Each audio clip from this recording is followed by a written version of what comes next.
পৃথিবীতে প্রায় 85 থেকে 90% মানুষই ডানহাতি। এর মধ্যে আবার খুব কম মানুষ আছেন যারা দুই হাতেই সমান পারদর্শী।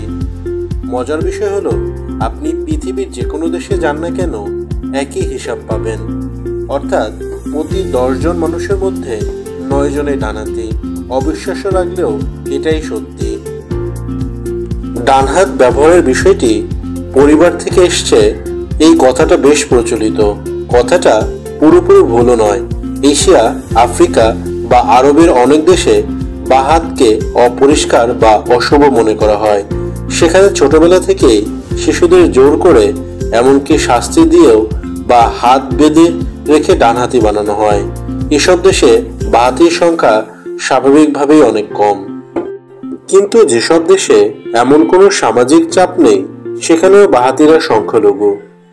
এর পেছনে নিশ্চয়ই কোনো রহস্য লুকিয়ে আছে। কি সে রহস্য?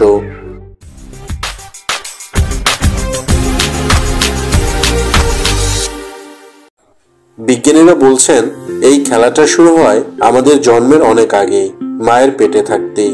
এক গবেষণায় আল্ট্রাসাউন্ড স্ক্যানে দেখা গেছে, মাত্র 10 সপ্তাহের একটা ছোট ভ্রূণ তার ডান হাতটা বাঁ হাতের চেয়ে বেশি নড়াচড়া করে, আর 15 সপ্তাহ বয়সের বেশিরভাগ শিশু ডান হাতের বুড়ো আঙ্গুল চুষতে শুরু করে।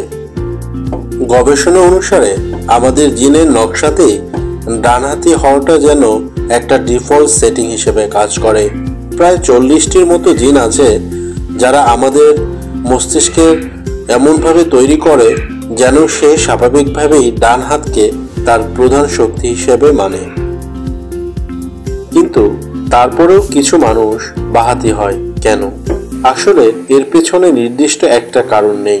এটা মূলত একটা র্যান্ডম ব্যাপার।